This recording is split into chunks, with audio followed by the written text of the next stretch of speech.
Hey everyone, my name is Chloe and welcome to this try a chapter / help me unhaul books vlog. So what we're going to do, these books and these shelves behind me that you see in every video, these are all my read books. However, I have 2 shelves upstairs that are full of unread books. And I have gone through like all of the shelves a couple times to try to just get myself to unhaul ones that have been sitting there forever or that I just don't think I'm going to enjoy, that I bought at a different stage of life, whatever.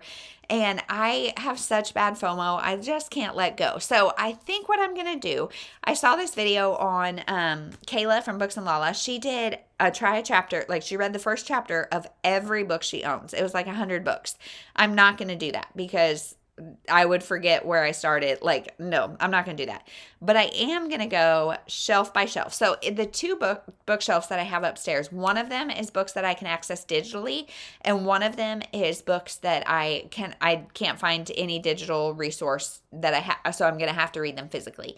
And I want to be more ruthless with the books that I have to read physically, because in this stage of life, to read a book physically takes me a week, maybe 2. I don't know. It totally depends on where my kids are, what like my brain power is, and I have to really be engaged with it to be able to read it all physically. So I feel like I can be a little more ruthless with that bookshelf. So what I'm going to do is take that bookshelf and I'm going to do just the top row of books, and we are going to do a try a chapter, and we're going to see if we can unhaul any. So in the next clip, it'll be my bookshelf. I'll show you everything that's on that top shelf, and then I'll just check in as I'm reading the first chapter of each one, and we'll see if I get like a spark excited, because I am not reading anything physically right now. I finished everything I needed to read, and it feels good. So now I need to start something. So we'll see if I like get something really exciting, or if I get some that I'm like, okay, based on that first chapter, I know that I am gonna be done with this. So let's go to my bookshelves and we'll see where we're starting. Okay, so here is the top shelf. And so the way I'm gonna do it is just go across and read a book from every shelf. So, or read a chapter from every book.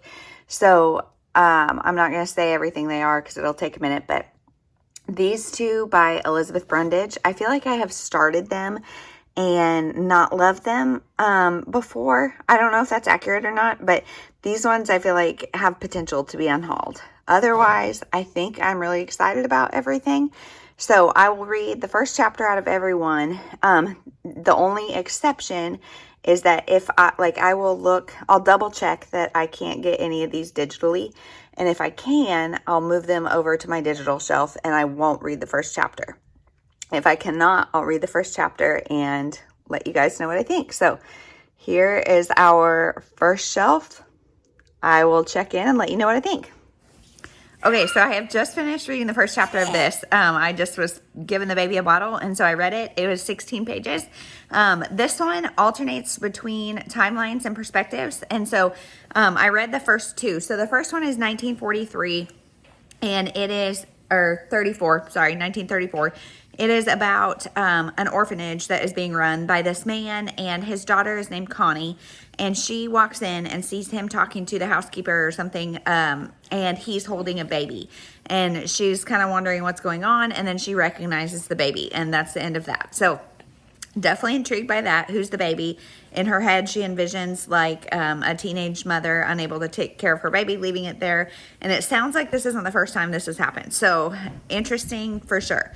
Then the present timeline, it is a woman named Sarah, and she is driving by like this dilapidated old house that I guess is right next to the where the orphanage was. And it is the house of Connie, the young girl whose dad owned the orphanage. So now it's present day. I guess she has just either died or, she's old, in her 90s now. And so she's not able to have the house. And so the house is for sale. And Sarah is looking at the house. She has no intention of buying it. And her dad was a baby in the orphanage. So I don't know if it was the baby or a baby or what. So her marriage has just dissolved. She goes to visit her dad. And that's really it. That was the majority of, that was like 14 of the 16 pages that I read. And the descriptions of the house were pretty descriptive. So I'm hoping that this doesn't get like bogged down in description. I'm interested in what went wrong with her marriage.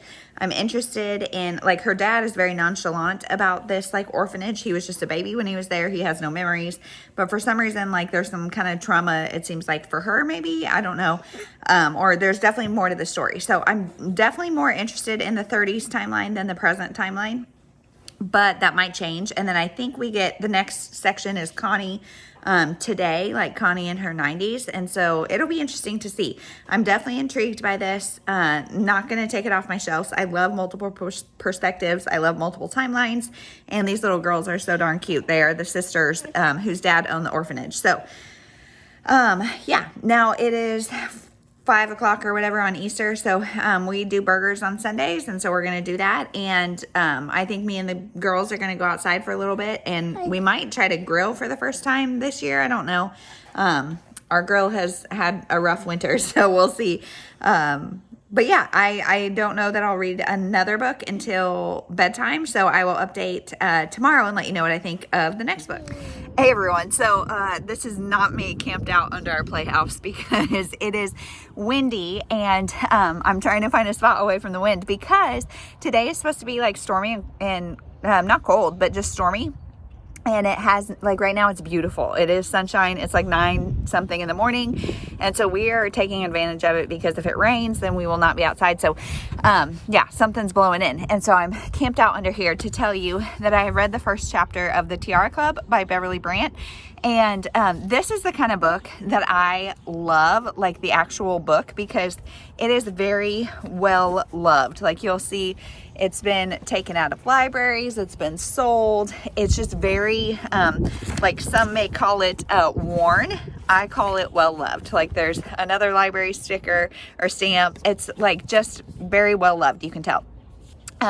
The content of this book, I'm not sure that I'm going to love it. I'll definitely keep it because it is women's fiction about a group of women who, I think it's 6 women, and I think 5 of which have a history in pageants. And that's not something I'm into at all. But 5 of them, I think, have the experience, and one is the first grade teacher of one of their kids. Excuse me, ma'am. Thank you. And so, yeah, I have said before, in women's fiction, I feel like the ideal number is 3, max 4. So the fact that there's 6 made the first chapter feel really like I don't know anybody except our main character is Georgia. And so I feel like Georgia I know decently well from that first chapter, but I don't know if the intention is to know all 6, then I feel like this could be really confusing because there's also extraneous characters. And so I feel like this could be really confusing. Anyway, my almost 3-year-old is trying to dump my baby out of the stroller. So sorry for the interruptions, but, so that's really all I know about this. They are gathering for a meeting in this first chapter. And I wish like so one of them, Georgia, is trying to make caramel. And I guess she's been trying to make caramel multiple times and it ends in explosions. This is the 4th time it's ended in an explosion. And like, I kind of want just a little bit more explanation. Like there are times in this that I was confused because like I've never tried to make caramel, so I don't know, but like why is it exploding? I want a little more information. And the other, Callie, is like the second, the one we get the second most information about, and she has submitted a product to like a cooking show, like a kitchen hack that saved her life. Excuse me, a kitchen hack that saved her life. And so she's going to be featured on this show. And, yeah, so that is what's going on. Like the guy is coming to their town, I think. So I don't know, sounds like it's definitely got potential, but this first chapter was a lot of characters, a lot going on that was like not fully explained. So this will either be, like really redeem itself. If it just focuses on Georgia and Callie, I'll like it. But if it doesn't, then it may be too much. So I'm definitely going to keep this on my shelf.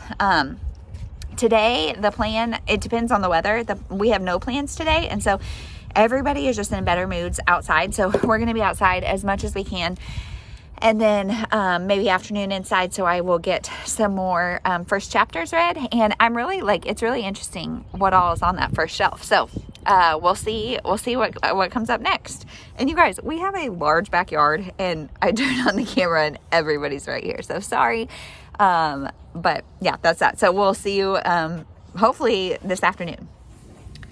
Okay, so one time storm anxiety has actually worked out for me because we were out on a walk and stuff and bike ride and all that kind of stuff, and the kids wanted to come home because there was a storm off in the distance, and it was quite a ways from us, but they wanted to come play just in the driveway. So I was able to sit in the driveway and read the first chapter of The Museum of You by Kara Spray. And this one is I almost think middle grade because she's 12 years old. So I would say it's a middle grade about a father and daughter. And the mother has died, and it's about, I think, both of their ways of kind of coping with that.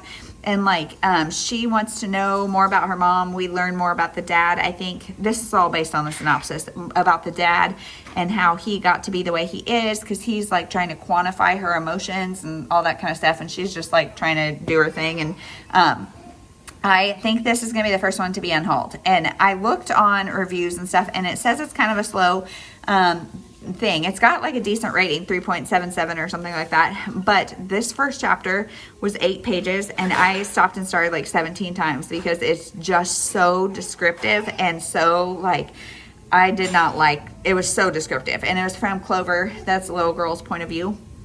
But I didn't, I just had a hard time following even what she was saying or carrying what she was saying. I know we get perspectives from the dad as well, and I'm sure it's a good exploration of grief for those of you who like books like that. I'm sure there would be some good takeaways, but I don't think I can slog through this whole book, with that overly descriptive writing. So this one, I think, is going to be the first one gone.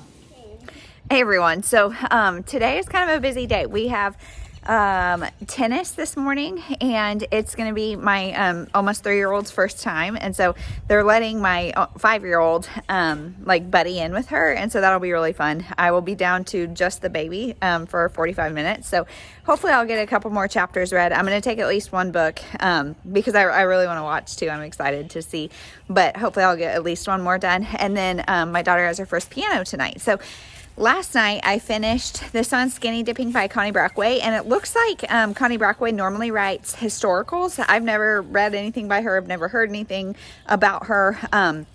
So I read the prologue and first chapter of this because the prologue is maybe a while ago. I'm not sure exactly how long ago, but it's about a woman named Mimi who is, it's in March, so maybe it's the same year. I don't know. But it's about a woman named Mimi who is looking for her dad who disappeared 30 years ago. He just up and left and disappeared kind of off the face of the planet. So she hires a private investigator to see if she can find him. So that's what's going on in the prologue. And then we actually get into the story in the first chapter, which is her, I guess her family estate. She's got a family estate that is I couldn't really picture it. Honestly, I picture it almost like a compound that has a lot of different housing units and stuff.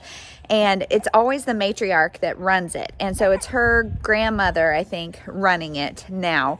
And her grandma is not really interested. Mimi, our main character, has no responsibility, just kind of living on a silver spoon, not doing anything. Her and her grandma skinny dip together. I guess that's kind of part of this. And then I think from the back, it's going to be the grandma wants Mimi to take over the compound or whatever.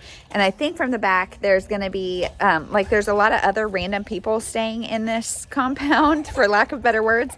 And so I think she's going to have to take care of one of the teenage kids, and then his dad's going to come, and it's going to be a romance. I'm really on the fence with this one, you guys. The writing style was fine. It sounds okay, but I don't know if I'll keep this or not. I'll probably update at the end and let you know all the ones I'm officially deciding to unhaul. I enjoyed it while I was in it, but now that I've set it down, I don't know that I care to pick it back up. So I'm gonna have to do some thinking on this one.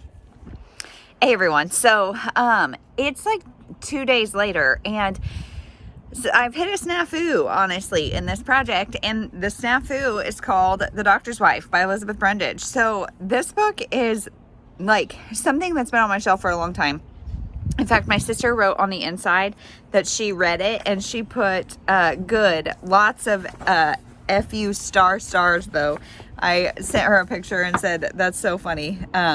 But she wrote in this, and I just, okay, let me show you the first pages. It's a prologue and a chapter 1, and the font is tiny and it's just not gripping me at all. And so this, I think, is Elizabeth Brendage's debut. And it says a thriller. Appearances are deceiving in this psychological thriller, a compelling read. And my sister liked it, but I've been trying for 2 days to just read the prologue and first chapter, and I can't get into it. I even got like a sample on Kindle, and just to see if like maybe I didn't see the daunting pages, if that would help, and I just can't get into it. So this one's gonna go, and then the next one, Somebody Else's Daughter, is the next one I have, and it's by Elizabeth Brundage as well, and it's got even lower ratings on Goodreads, and so I think I'm just gonna let them both go.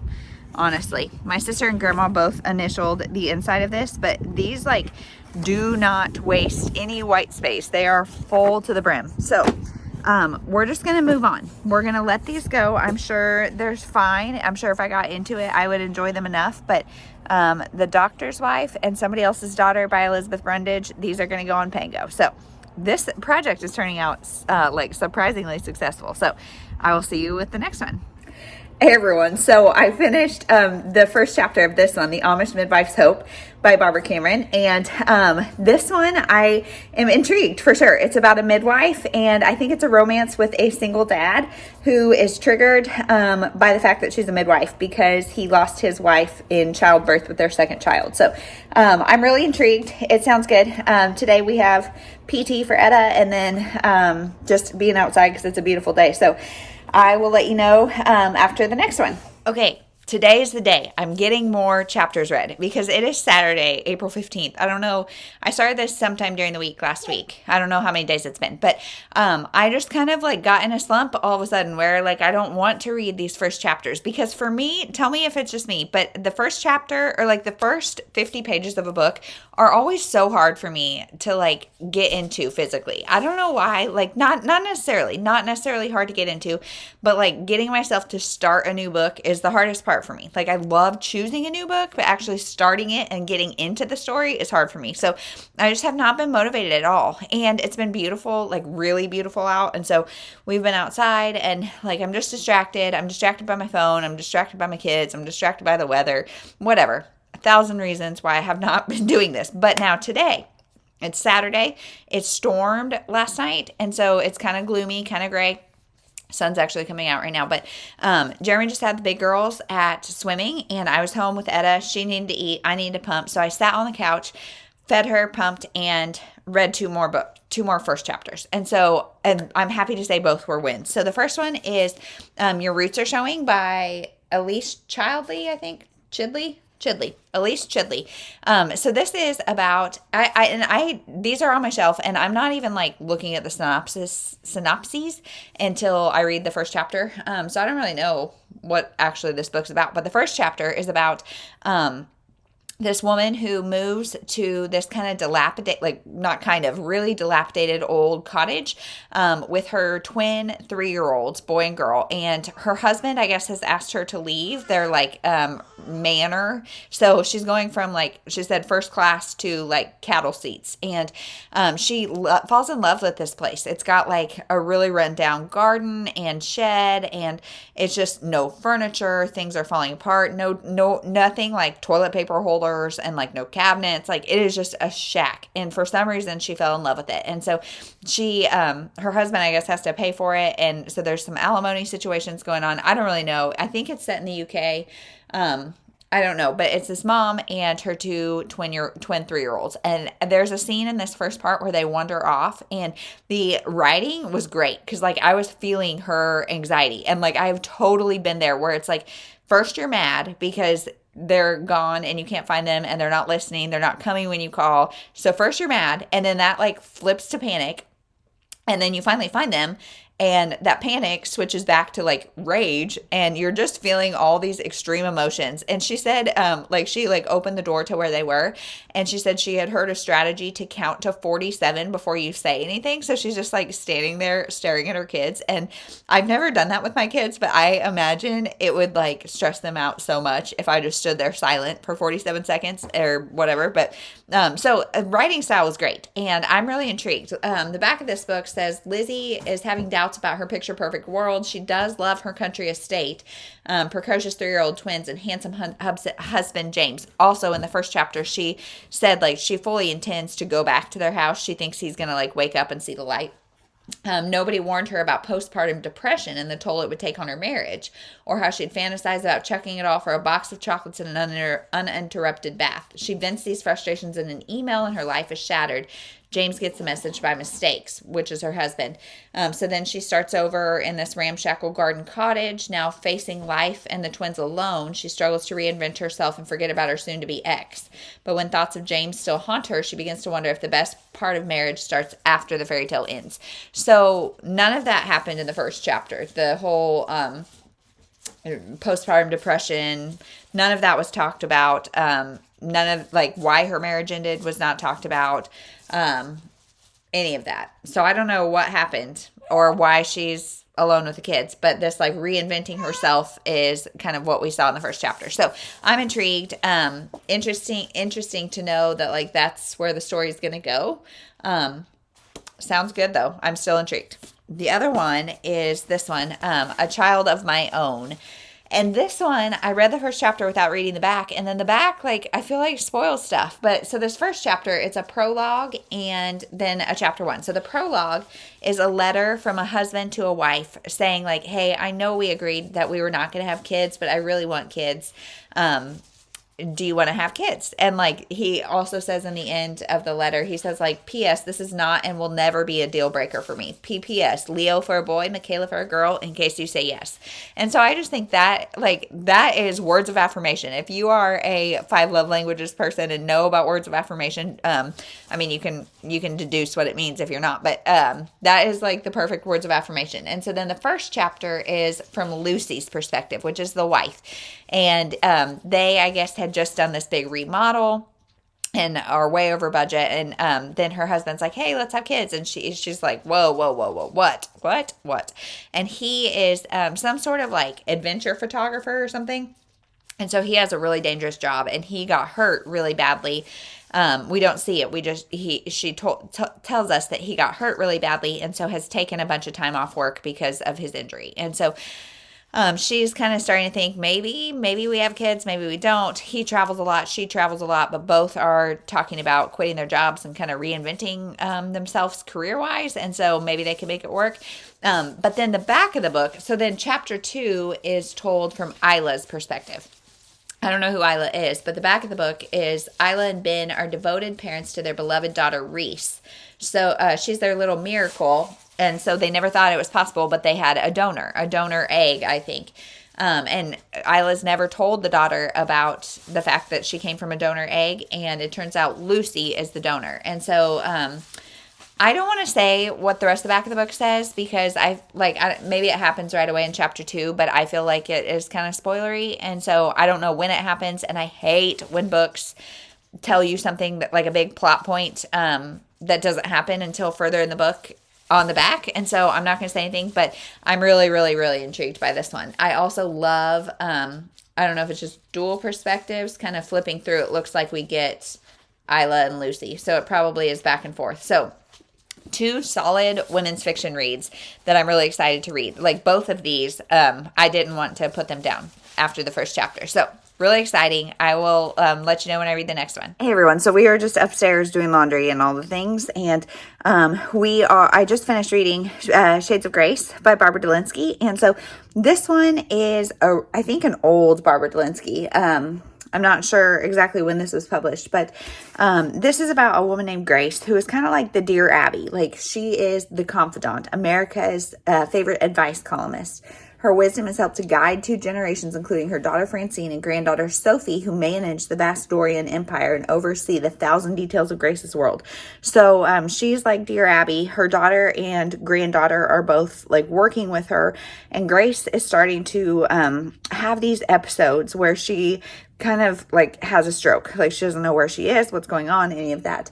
It says a national treasure is losing her brilliance. Her once razor sharp mind is showing strain. Her column has begun to wander, etc., etc. So her daughter and granddaughter are kind of like definitely like riding the coattails, and so that is not great. And this first chapter is really long, and also kind of like I'm not a huge fan of the daughter and granddaughter, and it's kind of like it just kind of bounces around, and there's a lot of names mentioned of like publishers and event people and all these kind of things that kind of made it confusing. So I don't know. Let's see. Concerned about her health, Francine must step in to fill her legendary mother's shoes and somehow also live her own life, which now includes her confusing feelings for Grace's handsome doctor and new worries about tempestuous Sophie, who's the granddaughter, who needs more guidance in Grace's public. So it's a multi-generational thing. I guess I'll keep this. I have really liked Barbara Delinsky, but I've also really not. Like, they're very hit and miss. And this one, I think, might be an older one. I don't know. So I think I'll keep it, but I'm not super excited about it. So by the end, I may change my mind. But that's my thoughts on that. I will let you know when I finish something else. Hey everyone, so there are a lot of things I love about the Midwest, and one of those things is that we get to experience all 4 seasons. The thing I don't love about the Midwest is that we get to experience all 4 seasons, sometimes in a day, sometimes in a week, sometimes in a weekend, and right now is some of that time. So April in the Midwest, you never know what you're going to get, but it is freezing, but we are about to go out and roam the neighborhood with our neighbors. And the kids are on their bikes and all that kind of stuff. But before we go, I read the first chapter of this last night. So I read, this is the Scandalous Summer of Sissy LeBlanc by Lorraine.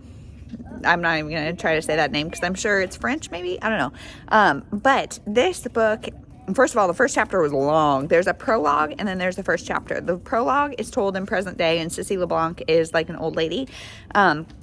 And the first chapter was 1950 something, and she's a young lady. And this book is good for if you love Southern stories.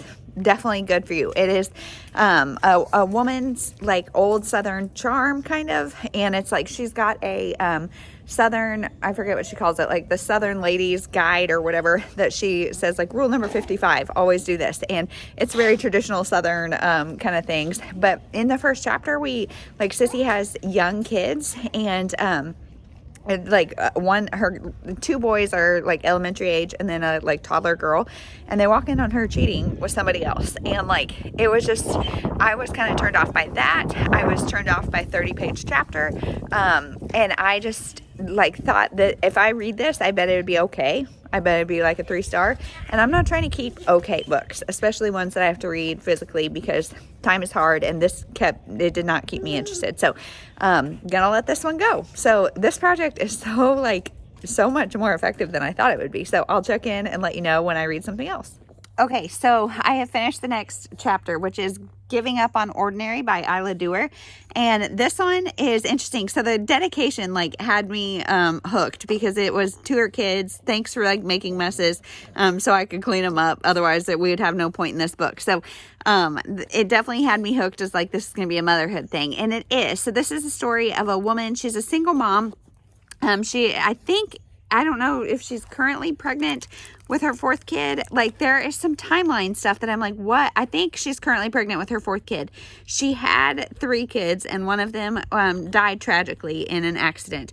And so she now is single, and this baby that she's pregnant with was like a one-night thing with her ex-husband. And she cleans houses for a living, and I think like the back says she drinks her troubles away, which we see that a lot in the first chapter. But she sings in a nightclub or something, and she cleans houses, and I think a professor that she cleans for or something is going to be a romance So I love motherhood stories, and I love, like, she's definitely going to have to find herself. And I love women's fiction, finding yourself, that kind of thing, midlife crisis type books. But like I said, the timeline is really confusing. I'm not sure, like, who's where what. And her older kids, I'm not sure if they're like teenagers or tweens, or how, like, her mom is coming to babysit, so they're not teenagers, but the way that she's talking about them makes them seem really old. So, and like, did her third kid just die? I'm not sure. So I'm going to keep this one and give it a few more chapters. If things aren't more clear, like, I would say the writing style is very unclear. So I'm gonna definitely try more. This is set in Scotland, which is kind of fun. So I'm definitely gonna try more, but this is one that, like, I was really excited about, and then after reading the first chapter, I'm not so sure. So we'll see. Hey everyone, so it is the same day, different outfit though, because like I was talking about this morning, it was like high 30s and now it's low 70s, and so the jacket I was wearing was way too hot. So we're outside now again. Still, like, this weather is just too nice to not be outside when it's mid 70s and sunny. So today's been surprisingly productive on this project. So I read The Secret of Happy Ever After by Lucy Dillon. So this one was just an okay first chapter. It was about two women, Michelle and Anna.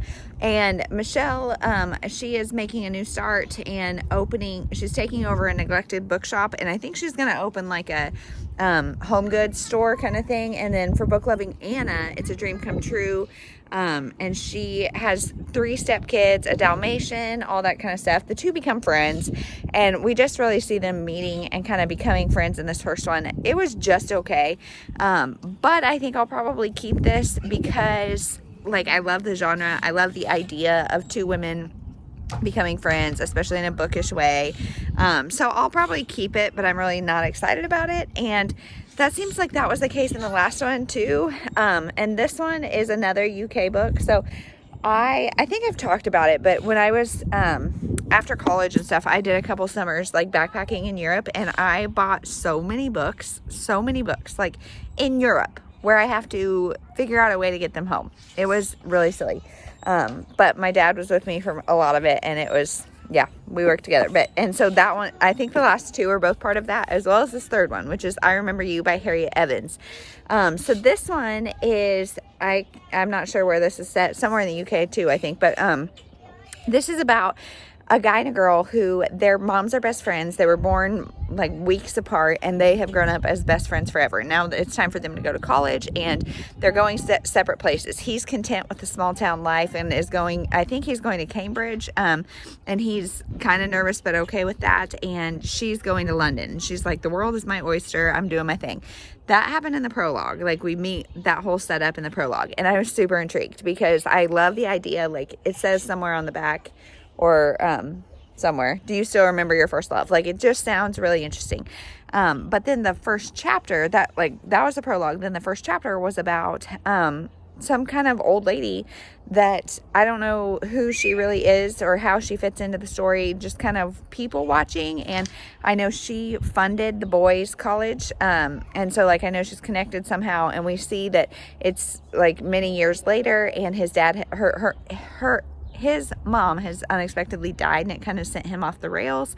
So things are different, but like, it was the old lady's perspective, and I was not interested. So again, I'm going to keep this one because the premise sounds okay, especially at the back only talks about the guy and the girl. So hopefully we'll switch back to their perspective, but this one is thick. So these ones are all ones that are going to stay on my shelf, and they have the potential to be fine, but they're like not that exciting.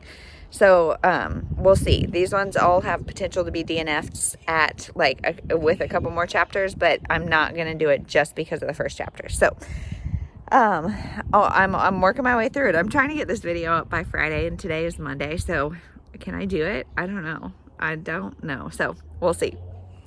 Hey everyone, it is the next day and it's another beautiful day where it's like 50s in the morning and 80 by the afternoon, and so right now it's somewhere in between. But we went to the chiropractor this morning, we went to story time at the library, and now we're just outside for a little bit before lunch. So I finished the first chapter of this Cold Feet by Amy Fitzhenry, and this was really good. This is one of my favorites. So the first little prologue is about this woman. She's talking about flight anxiety. She's on a flight and talking about bad turbulence, and then it cuts back to like a week earlier, and because she said, you know, you're not really scared unless you feel like you've got something to lose. And she said her life basically just blew up in her face, and so she doesn't really care. And so we go back to a week later. She is engaged, about like she's supposed to get married in a week. Her mom calls and is like, hey, I can't actually make it to the rehearsal. Her parents have been very absent in her life. She's a lawyer and she lives, I think, in LA, and so she's like not well loved. You know, people don't love lawyers. And her fiance is a screenwriter, and she's saying like she is very likely to mess up marriage because she comes from really bad examples and all that kind of stuff. So just the conversational tone, it was really easy to get into. It flew by, and so I'm really excited for this one.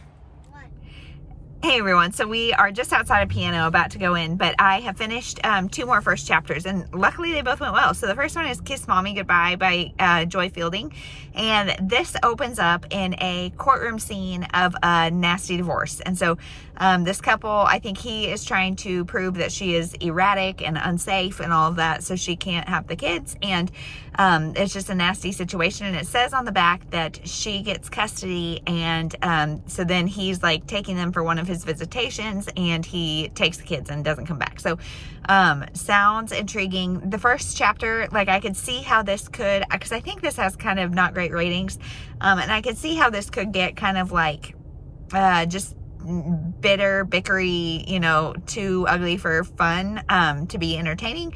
But the premise sounds intriguing, and it's like a mother's worst nightmare, so it sounds interesting. Next is this one, which I know has really low ratings, Otherwise Engaged by Eileen Gouge, I don't know. And this one is about a woman who is engaged for the second time, and she is just meeting his 2 teen tween kids and his parents all at once, and it doesn't go well. And so she's kind of like not wanting to be in the relationship anymore. She's broken off an engagement before, and she's not sure like what life has for her. She has a best friend that she says like her best friend's relationship and with her maybe fiance is like the reason she has hope. And then the last line of the first chapter is that the best friend's fiance has left her. And so I don't know what this is going to be, but I was intrigued. This one had a longer first chapter, which is a little bit daunting when it has long chapters. I don't like that, but I was intrigued enough to keep going. So 2 more down. I think there's 3 more left. So I will update today, like it's almost 5 o'clock, and then we'll go home, do dinner, bath time, all that kind of stuff. And I might get 1 more done today, and then tomorrow I'll finish. So that sounds great. We'll see you in the next clip. Hey everyone, so it's another beautiful day, but I'm filming inside my garage because it is so windy here. It is like just terrible. We are in a wind advisory, which if you don't live in the Midwest, is that still a thing? I don't know. Like we live in Kansas City, so on the eastern part of the state, and I know like in the western part of the state, they get crazy winds because it's so flat. Here it's not that flat, but I don't know. We still get pretty crazy winds. But so I'm in the garage so you can actually hear me, but I did it. I finished the last 3 chapters. So let's talk about it. The first book is The Juliet Club. And this one is about a girl it's a YA about a girl who has gotten her heart broken. And it's a group of 3 or 4 girls. I already forget. Kate Sanderson is her name. She's been burned by love. And now from now on, she thinks she'll control her own destiny, blah, blah, blah, blah, blah. She ends up going to, Italy, and she starts she joins this Juliet Club, and they write like responses to love letters from people that wrote in. So Kate's thrown together with 2 other American teens and 3 Italians for a special seminar and for volunteer duty at the Juliet Club, where they answered letters from the lovelorn around the world. So she's really like critical of love. So how is she gonna be able to do that? I don't know. This one I will keep because the idea sounds cool, and like the Italian area sounds good. None of that happens in the first chapter. We're just getting to know Kate and her little friend group here in America, and kind of her perspective on love. And however, it changes perspectives with no context, like no warning, no, it's like not a break. It doesn't say that it's changing perspectives. You just have to figure it out. And so I don't know honestly if I'll finish this or not. I'm gonna keep it because of the potential, but and it goes really fast because it's big margins, it's YA. So I'm gonna give it more of a shot, but I'm not loving it, but I love the idea.